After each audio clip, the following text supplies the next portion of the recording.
Por supuesto, seguimos analizando la cuestión energética y sobre todo cómo esta crisis puede seguir ampliándose a lo largo de los próximos meses. Y para debatir las principales cuestiones contamos con Susana Solís, portavoz de Energía de Ciudadanos en el Parlamento Europeo. Susana, muy buenas tardes y gracias por acompañarnos estos minutos. Muy buenas tardes aquí desde Bruselas. Encantada de estar con vosotros. Bueno, Susana, iniciamos una semana difícil con el punto de mira puesto, por supuesto, un día más en la crisis energética y en el impacto que ha tenido, ¿no? Hoy tenemos los precios del gas que hemos visto cómo se llegaban a disparar más de un 30% en la referencia que nos llega desde Holanda. Hemos visto también un euro ya de por sí débil que ha seguido debilitándose frente al dólar, tocando niveles mínimos de los últimos 20 años. Con varias cuestiones sobre la mesa, una de ellas en clave energética muy importante, la reunión de los ministros de Energía de la Unión Europea este viernes para debatir distintas medidas, entre ellas una intervención de urgencia en el mercado energético europeo. Sí que antes de desgranar algunas de estas claves me gustaría que nos dibujaras cuál es la principal fotografía que se está dibujando ahora mismo desde Bruselas de la situación actual.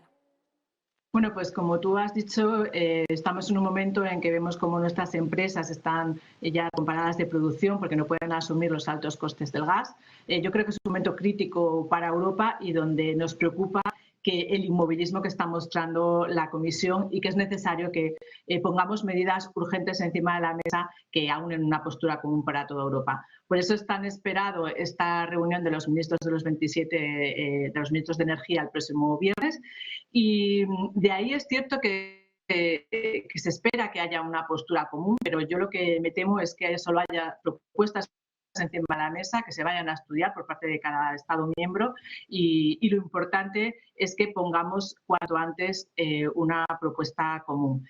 Parece que la excepción ibérica de la que el gobierno español decía que, bueno, que se iba a implantar a nivel europeo, parece que eso no va a funcionar.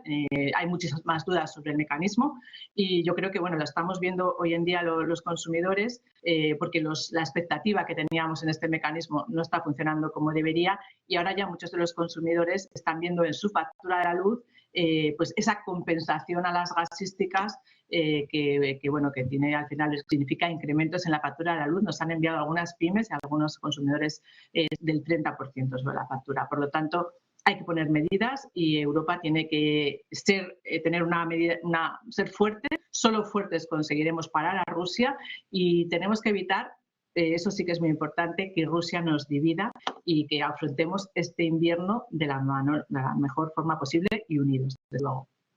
Como bien indicas, Susana, uno de los objetivos que van a plantear los distintos líderes es evitar esta división ante la presión por parte de Rusia. De hecho, Alemania ha advertido de cómo esta escasez de suministro por parte de Rusia pondría a prueba la unidad europea. Decías que de cara al viernes se parece que la excepción ibérica queda relegada a un segundo plano.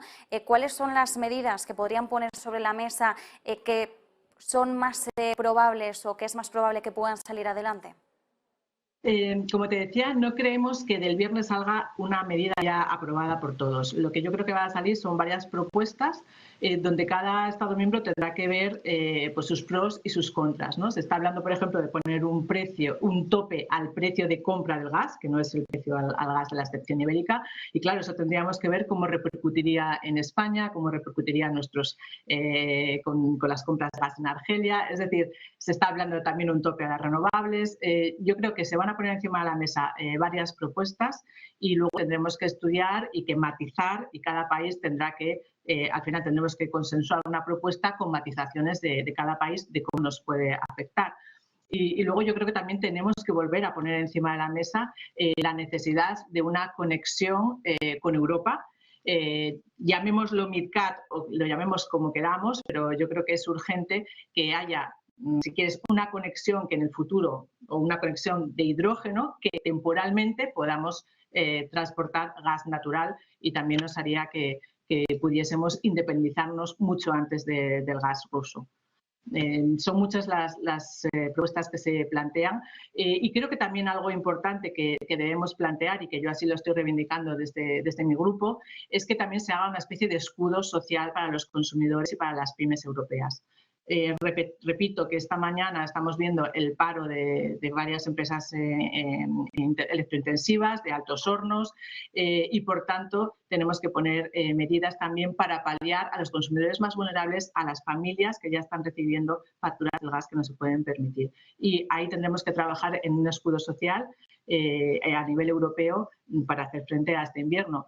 Tampoco descarto, pero esto es algo que se pone encima de la mesa, que algunos países, dada la situación que está pasando ahora con Rusia, ¿no?, que está jugando cada día, hay una fuga, cada día hay un nuevo problema con las tuberías, que algunos países decidan activar el estado de alarma energético.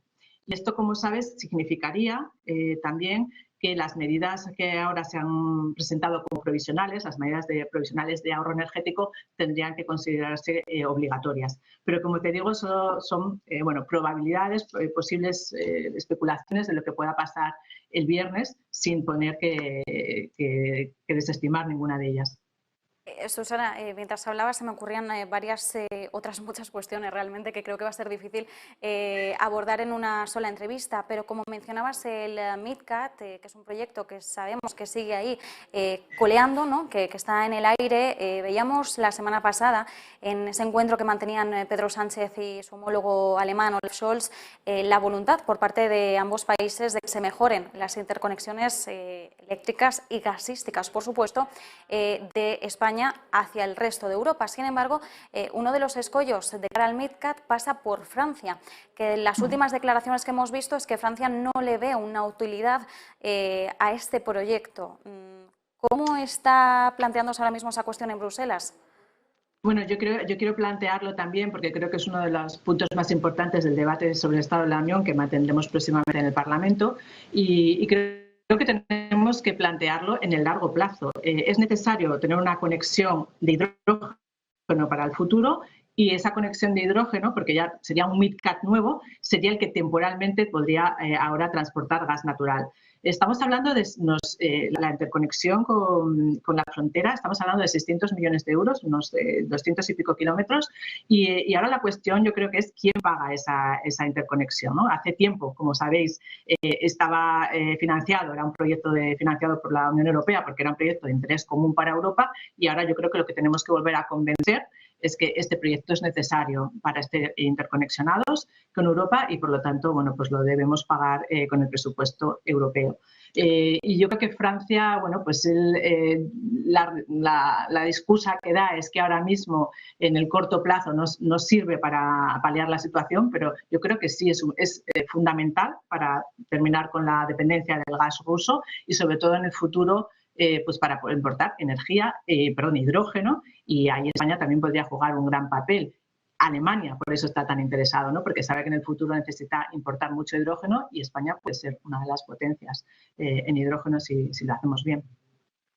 Otra cuestión, Susana, también está en lo que respecta a la energía nuclear. Hemos visto distintas posturas por parte de los países europeos. Alemania ha anunciado que plantea o que está estudiando en estos momentos extender las operaciones de algunas plantas nucleares y, por supuesto, también miramos a lo que podría ocurrir en el caso de España.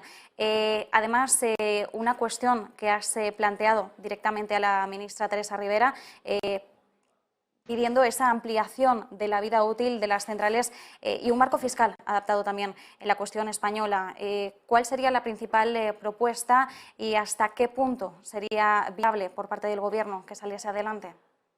Pues así es, le he planteado precisamente hoy por carta a la ministra Rivera, se lo he planteado muchas veces, pero hoy hemos escrito una carta formal, porque tenemos, España es el único país que está enrocado ahora en el no a las nucleares.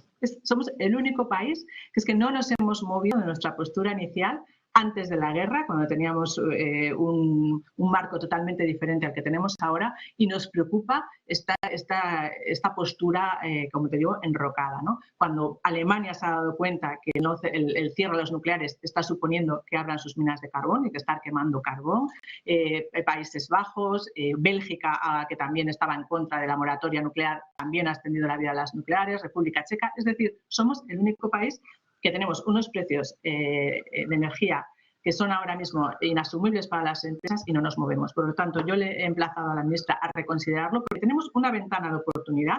Me parece que la primera va a empezar, el cierre está en el 2027 y tenemos que en el 2023 tendríamos que decidir ya si cerramos o no, porque este es un cierre que se tiene que planificar a largo plazo y por lo tanto tenemos que reconsiderar cuanto antes la situación. Además, yo también le he planteado a la ministra porque una de las cosas que más rechazo causa, ¿no?, cuando hablamos de nucleares es qué hacemos con los residuos y le he anunciado a la ministra que la Comisión Europea me ha aprobado un proyecto piloto para estudiar una gestión conjunta de residuos a nivel europeo. La Comisión lo ha considerado que era muy interesante, lo vamos a incluir en el presupuesto del Parlamento Europeo y, por lo tanto, también tenemos que dirimir cómo vamos a gestionar nuestros recursos en el futuro y eso es algo interesante, porque aunque haya un desmantelamiento de las nucleares, en el futuro también tenemos que gestionar esos almacenamientos subterráneos y sería mucho más fácil pues una postura conjunta de la Unión a la hora de enfrentarnos a estos residuos. Susana Solís, portavoz de Energía de Ciudadanos en el Parlamento Europeo, muchísimas gracias por estos minutos, ha sido un placer. Gracias a vosotros, un saludo.